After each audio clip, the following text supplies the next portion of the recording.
All of the different kinds of alcohol we drink are ethanol-based. Ethanol, also known as ethyl alcohol, is a clear, volatile liquid that has a pungent, bitter taste. Ethanol is produced by the yeasts that ferment the sugars in fruits and grains. Tiny yeast organisms eat those sugars, and the ethanol is the waste they leave behind as they break it all down. The ethanol molecule is small and highly water-soluble, and because it's so small, when we drink it, it's very easily absorbed in our gut and distributed in the blood to virtually all the organs and tissues of our body, including the brain. Ethanol doesn't easily dissolve well into oils and fats, although fats and oils can dissolve into it. And as well as being intoxicating, ethanol is also a nutrient. But the bad news is that it's most readily converted to fat. And like most nutrients, it's most easily absorbed into our system via the small intestine. Which means that what you have in your stomach can make a very big difference to how your night could go if you're planning to drink. When you take your first sip of, say, beer, it, of course, ends up in your stomach. What happens next depends a lot on whether you've eaten or not. If you have eaten, the alcohol is effectively trapped in your stomach while it works to break up the solid food. Alcohol can be absorbed into the bloodstream through your stomach, but this happens relatively slowly, so your blood alcohol concentration, or BAC, also goes up relatively slowly while it's trapped in there. But if you haven't eaten, well, then alcohol passes quickly into the small intestine. And here it's absorbed into your bloodstream a lot faster, mainly because the small intestine has a much larger surface area. The layer of cells that line the inside of your small intestine is called the epithelium.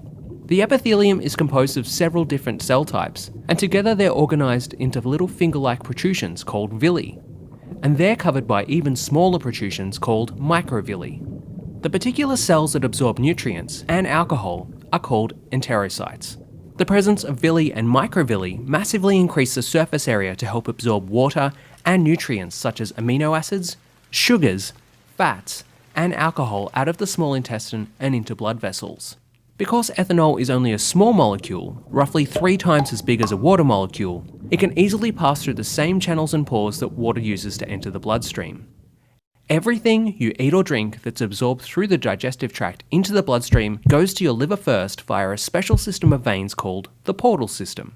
Within the liver, the portal veins empty into a series of small channels that act like an exchange network, and some ethanol will be metabolized or broken down on the first pass through the liver. The rest is carried with the rest of the blood to the heart, through to the lungs for oxygenation, before being taken back to the heart, and then pumped out through the arterial system to all organs in the body, including the brain, which is where the effects we generally associate with drinking happen.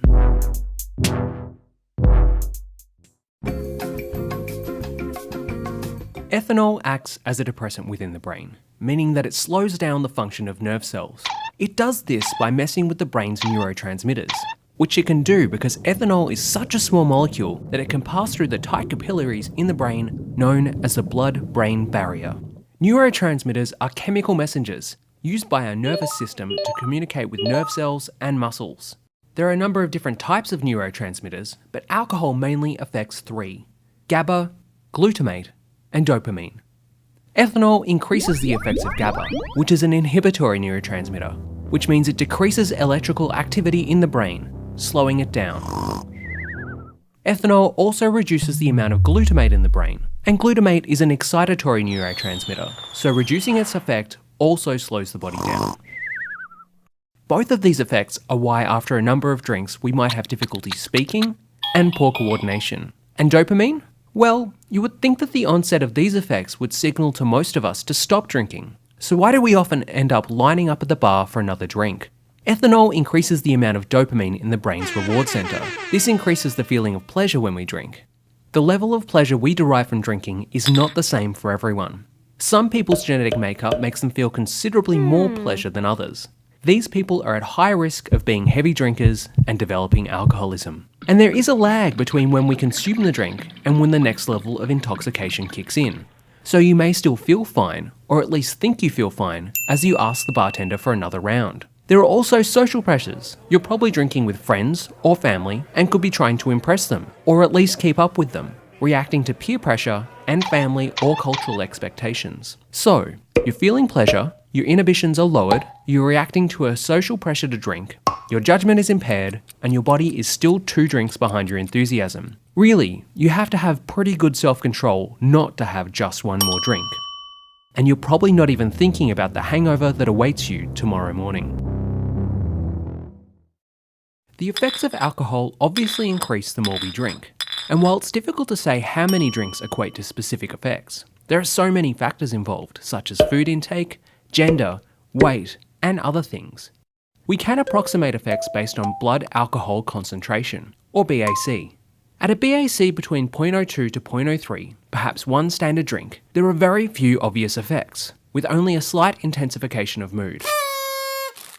After 2 to 2.5 drinks, in the first hour, your BAC climbs to about 0.05 to 0.06, and you might experience a feeling of warmth, relaxation, mild sedation, and you're likely to start talking more and feel less inhibited. These effects all happen in the brain's frontal lobe, which is responsible for stopping us from doing and saying socially inappropriate things. When alcohol enters the frontal lobe, it impairs our ability to control our behaviour.